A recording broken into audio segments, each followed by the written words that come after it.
Hello everyone, welcome to Vats education. हमने अपने last वाले लेक्चर में heating effect of electric current के बारे में अंडरस्टैंड किया था। आज हम उससे रिलेटेड कुछ न्यूमेरिकल्स कर लेते हैं।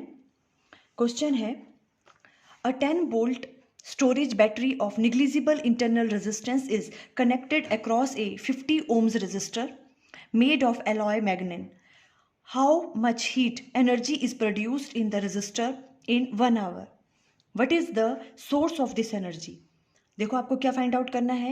हीट फाइंड आउट करनी है। पहले देखो आपके पास गिवन क्या क्या है, हम राइट डाउन कर लेंगे। गिवन क्या क्या है आपके पास? गिवन है V की वैल्यू, पोटेंशियल की वैल्यू गिवन है। V इक्वल टू किसके बराबर है? 10 वोल्ट।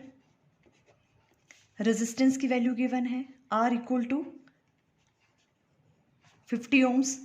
ठीक है। टाइम की वैल्यू गिवन है, टाइम कितना है? 1 आवर। इसको किस में कन्वर्ट कर लेंगे? सेकंड में, तो 3600 सेकंड आ जाएगा। क्लियर है? आपको हीट की वैल्यू फाइंड आउट करनी है। ठीक है। अब हमें पता है, देखो हीट निकालने का फॉर्मूला क्या होता है? H equal to I² RT। But इस वाले क्वेश्चन में अब हमारे पास करंट की वैल्यू तो गिवन नहीं है। ठीक है, तो हम इसमें क्या करेंगे? इसको दूसरा वाला फॉर्मूला मीन्स यहाँ पे यूज होगा हीट का। ठीक है, और उसकी वैल्यू क्या होती है? H equal to V² T divided by R। ये भी एक फॉर्मूला है हीट का। देखो ये कैसे निकला था, वैसे हमने ये लास्ट वाले लेक्चर में अंडरस्टैंड करवा दिया है, पर फिर भी देखो I² RT। अब हमें पता है, देखो यहाँ पे मैं राइट डाउन कर रही हूँ, ये H इक्वल टू किसके बराबर है? I² RT के बराबर। ठीक है, अब हमें पता है V किसके बराबर होता है? IR के बराबर। V इक्वल टू किसके बराबर है? IR के। अगर आप यहाँ से I की वैल्यू फाइंड आउट कर लोगे तो क्या आ जाएगी? I equal to V divided by R। ठीक है, तो अब H की वैल्यू क्या आ जाएगी? I² मीन्स V² R² और इधर R आ जाएगा, और ये T, R से R कैंसल आउट, तो H की वैल्यू क्या आ गई? V² T divided by R। यही वाला फॉर्मूला हमने राइट डाउन किया यहाँ पे। क्लियर है? ओके। किस तरह से हमने फॉर्मूला डिराइव किया यहाँ पे मैंने बता दिया आपको। ठीक है, अब V भी आपको गिवन है, T गिवन है और R भी गिवन है, और वैल्यूज पुट करो तो H की वैल्यू आपके पास आ जाएगी V² means 10 multiply by 10 multiply by time की वैल्यू क्या है? 3600 डिवाइडेड बाय R की वैल्यू गिवन है 50। सॉल्व कर लेंगे,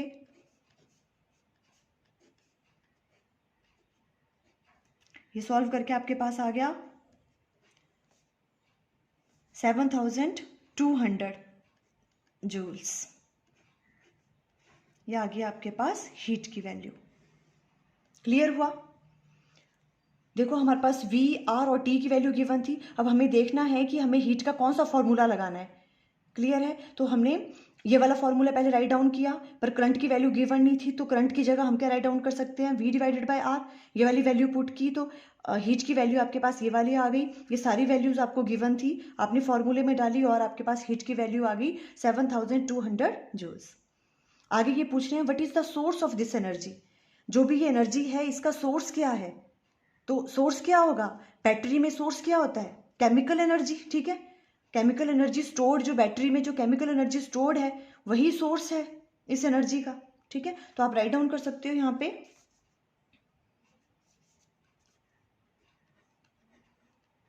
the source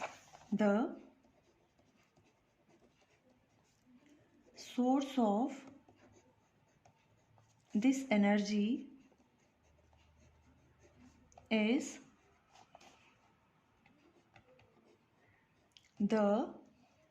the chemical energy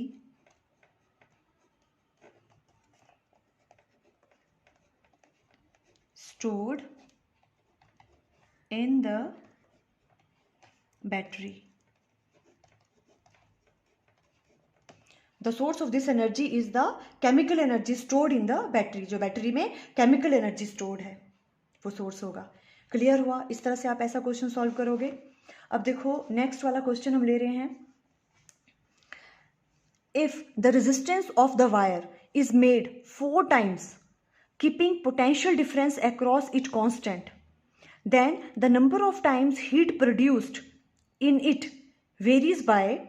देखो क्या कह रहा है ये, अगर आप किसी वायर की रेजिस्टेंस को 4 times कर दोगे, ठीक है, बट क्या कांस्टेंट है, keeping potential difference across it constant, V की वैल्यू कांस्टेंट रख रहे हो आप, वो चेंज नहीं कर रहे हो, then the number of times heat produce, तो हीट कैसे वेरी करेगी।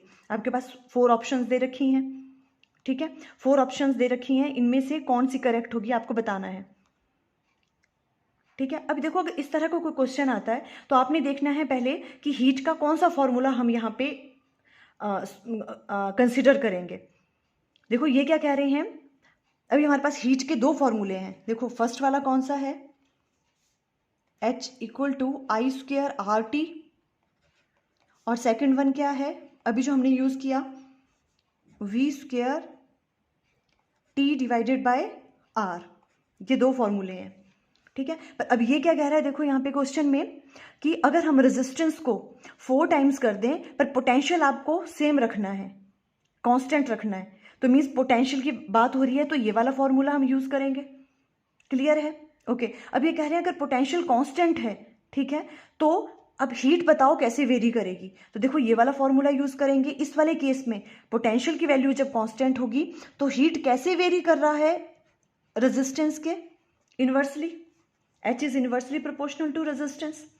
अगर रेजिस्टेंस 4 times कर देते हो आप तो हीट क्या हो जाएगी, रेजिस्टेंस 4 टाइम है तो 4 हो जाएगा यहाँ 1/4। तो हीट कैसे वेरी करेगी, 1/4 times।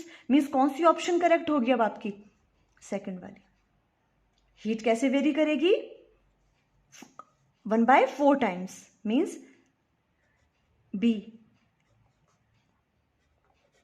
B option is correct. Answer आएगा 1/4। ये क्लियर हुआ क्यों, ठीक है। देखो जब भी आपको इस तरह से क्वेश्चंस आएंगे आप और क्वेश्चंस भी ट्राई करना।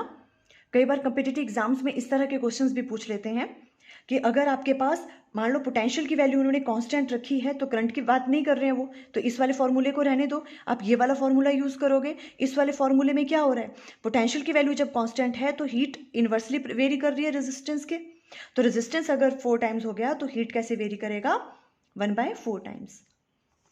ओके, आई थिंक ये आपको क्लियर हो गया। Okay, thank you.